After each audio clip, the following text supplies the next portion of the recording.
ஆகாஷவாணி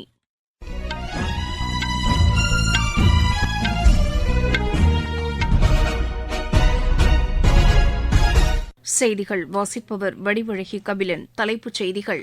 குடியரசுத் தலைவர் திருமதி திரௌபதி முர்மு தலைமையில் மாநில ஆளுநர்களின் 2 நாள் மாநாடு இன்று புதுதில்லியில் தொடங்கியது.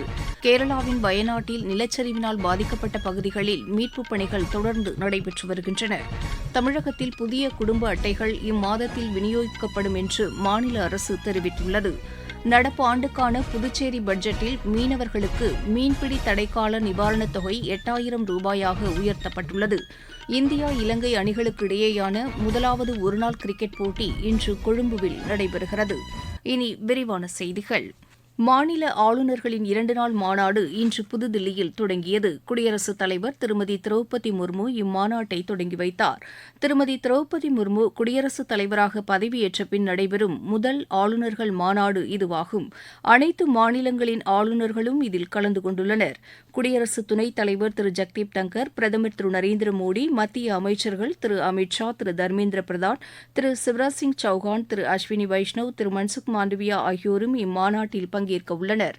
நித்தி ஆயோக்கின் துணைத் தலைவர், தலைமைச் செயல் அதிகாரி மற்றும் பிரதமர் அலுவலகத்தின் மூத்த அதிகாரிகளும் முக்கிய துறைகளின் அதிகாரிகளும் அமைச்சரவைச் செயலர்களும் இம்மாநாட்டில் கலந்து கொள்கின்றனர்.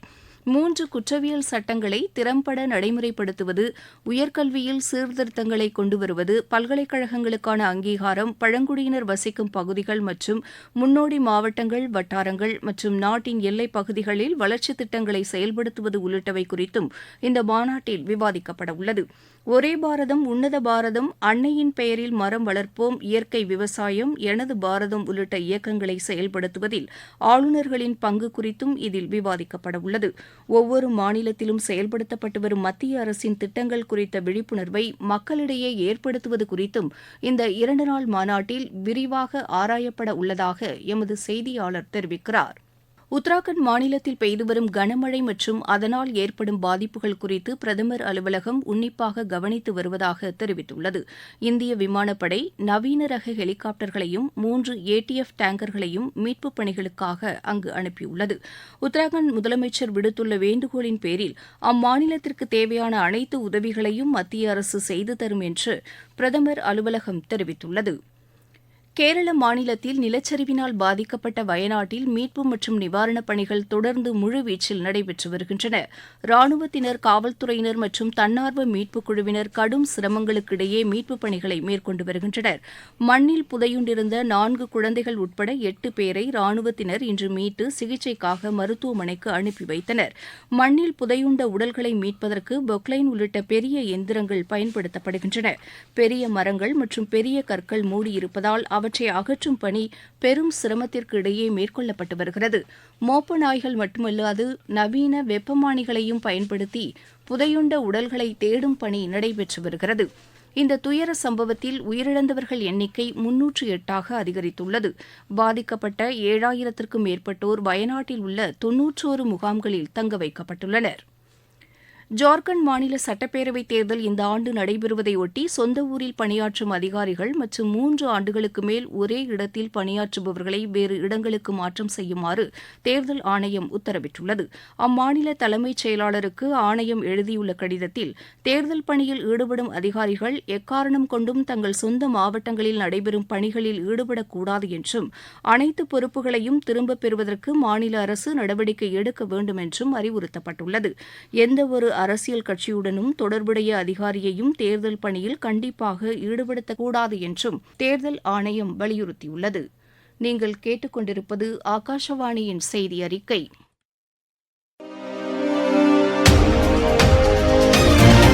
நேயர்களே, சென்னை அகில இந்திய வானொலியின் மாநில செய்திப் பிரிவு வழங்கும் சுழல் விளக்கு சனிக்கிழமை தோறும் காலை 7 மணிக்கு ஒலிபரப்பாகிறது. நடப்பு நிகழ்வுகளின் கட்டுரை வடிவிலான இந்த பகுதியில் நாளை இடம்பெறுகிறது நூற்றாண்டை நோக்கி பீடு நடை போடும் மேட்டூர் அணையின் வரலாறு. பிரதான அலைவரிசையில் ஒலிபரப்பாக உள்ள இந்த நிகழ்ச்சியை கேட்க தவறாதீர்கள்.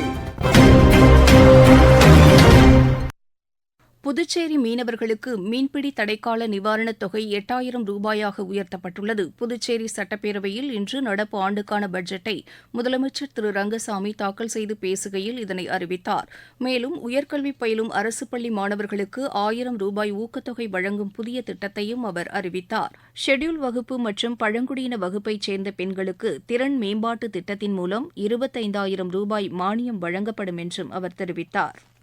தமிழகத்தில் புதிய குடும்ப அட்டை கேட்டு விண்ணப்பித்தவர்களில் தகுதியானவர்களுக்கு இம்மாதத்தில் புதிய குடும்ப அட்டைகள் வழங்கப்படும் என்று மாநில உணவு மற்றும் கூட்டுறவுத்துறை முதன்மைச் செயலாளர் திரு ராதாகிருஷ்ணன் தெரிவித்துள்ளார். திருவாரூர் மாவட்டம் மன்னார்குடி அருகே மூவாநல்லூரில் கட்டப்பட்டு வரும் நெல் சேமிப்பு கிடங்கை ஆய்வு செய்த பின்னர் செய்தியாளர்களிடம் பேசிய அவர், தமிழ்நாடு நுகர்பொருள் வாணிபக் கழகத்தின் மூலம் நடப்பாண்டில் 33,14,000 டன் நெல் கொள்முதல் செய்யப்பட்டு விவசாயிகளுக்கு 7,221 கோடி ரூபாய் பணப்பட்டுவாடா செய்யப்பட்டுள்ளதாக தெரிவித்தார்.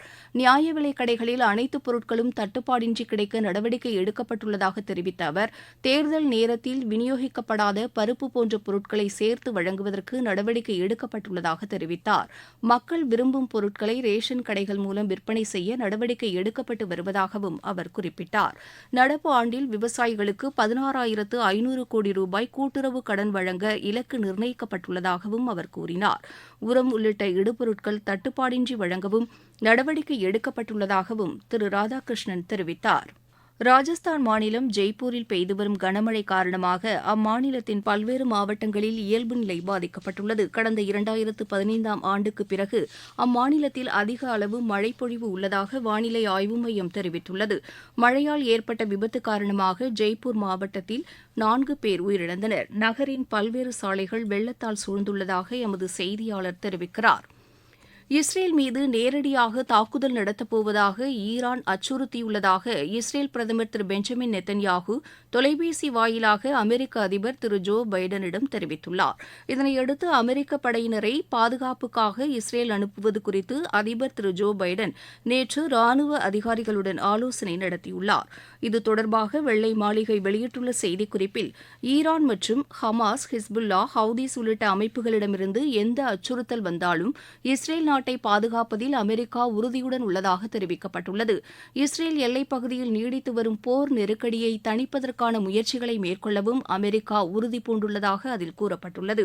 அதிபர் திரு ஜோ பைடனுடன் இஸ்ரேல் பிரதமர் திரு நெத்தன்யாகு தொலைபேசி வாயிலாக பேசியபோது துணை அதிபர் திருமதி கமலா ஹாரிஸும் உடனிருந்து ஆக்கப்பூர்வமான ஆலோசனைகளை வழங்கியதாக தெரிவிக்கப்பட்டுள்ளது. ஹமாஸ் அமைப்பின் தலைவர் இஸ்மாயில் ஹனியே டெஹ்ரானில் கடந்த புதன்கிழமை கொல்லப்பட்டதை அடுத்து ஈரானுக்கும் இஸ்ரேலுக்கும் இடையே பதற்றமான சூழ்நிலை நிலவி வருகிறது. நைஜீரியாவில் நேற்று நள்ளிரவு நேரிட்ட குண்டுவெடிப்பு சம்பவத்தில் 16 பேர் உயிரிழந்தனர். 20க்கும் மேற்பட்டோர் காயமடைந்தனர். அந்நாட்டின் வடகிழக்கு மாகாணமான போர்னோவில் உள்ள கௌரி நகரின் இரவு நேர சந்தையில் இந்த குண்டு வெடித்ததாக நைஜீரிய காவல்துறை தெரிவித்துள்ளது. தூரத்திலிருந்து குண்டை வெடிக்க வைக்கக்கூடிய கருவிகளை பயன்படுத்தி இந்த குண்டுவெடிப்பு நிகழ்த்தப்பட்டிருப்பதாகவும் காவல்துறை மேலும் தெரிவித்துள்ளது. இந்தியா இலங்கை அணிகளுக்கு இடையேயான முதலாவது ஒருநாள் கிரிக்கெட் போட்டி இன்று நடைபெறுகிறது. கொழும்புவில் நடைபெறவுள்ள இப்போட்டி பிற்பகல் மணி 2:30க்கு தொடங்குகிறது. பாரிஸ் ஒலிம்பிக் பேட்மிண்டன் போட்டியின் ஆடவர் ஒற்றையர் காலிறுதி ஆட்டத்தில் இந்தியாவின் லக்ஷயா சென் தைவானின் டியான் சென் சோவை எதிர்கொள்கிறார். ஹாக்கி போட்டியில் இந்தியா இன்று ஆஸ்திரேலியாவை எதிர்கொள்கிறது. துப்பாக்கிச் சுடுதல், கோல்ஃப், வில்வித்தை, ஜூடோ, துடுப்புப் படகு, பாய்மரப்படகு மற்றும் தடகள போட்டிகளிலும் இந்திய வீரர்கள் இன்று பங்கேற்கின்றனர். பாரிஸ் ஒலிம்பிக் துப்பாக்கிச் சுடுதல் பிரிவில் வெண்கலப் பதக்கம் வென்ற ஸ்வப்னில் குசாலேவுக்கு இன்று மக்களவையில் பாராட்டு தெரிவிக்கப்பட்டது. தைவான் சர்வதேச டென்னிஸ் போட்டியில் இந்தியாவின் சசிகுமார் முகுந்த் அரையிறுதிக்கு முன்னேறியுள்ளார். இன்று நடைபெற்ற ஆடவர் ஒற்றையர் பிரிவு காலிறுதி ஆட்டத்தில் அவர் 6-1, 6-1 என்ற செட் கணக்கில் பிரான்சின் ஆர்த்தூர் வெப்பரை வென்றார். அமெரிக்காவில் நடைபெற்று வரும் சர்வதேச மகளிர் டென்னிஸ் போட்டியில் இந்தியாவின் ஸ்ரீவள்ளி ரஷ்மிகா தாய்லாந்தின் மனான்சயா இணை அரையிறுதிக்கு முன்னேறியுள்ளது. மீண்டும் தலைப்புச் செய்திகள். குடியரசுத் தலைவர் திருமதி திரௌபதி முர்மு தலைமையில் மாநில ஆளுநர்களின் 2 நாள் மாநாடு இன்று புதுதில்லியில் தொடங்கியது. கேரளாவின் வயநாட்டில் நிலச்சரிவினால் பாதிக்கப்பட்ட பகுதிகளில் மீட்புப் பணிகள் தொடர்ந்து நடைபெற்று வருகின்றன. தமிழகத்தில் புதிய குடும்ப அட்டைகள் இம்மாதத்தில் விநியோகிக்கப்படும் என்று மாநில அரசு தெரிவித்துள்ளது. நடப்பு ஆண்டுக்கான புதுச்சேரி பட்ஜெட்டில் மீனவர்களுக்கு மீன்பிடி தடைக்கால நிவாரணத் தொகை 8000 ரூபாயாக உயர்த்தப்பட்டுள்ளது. இந்தியா இலங்கை அணிகளுக்கு இடையேயான முதலாவது ஒருநாள் கிரிக்கெட் போட்டி போட்டி இன்று கொழும்புவில் நடைபெறுகிறது. இத்துடன் இந்த செய்தி அறிக்கை நிறைவு பெற்றது.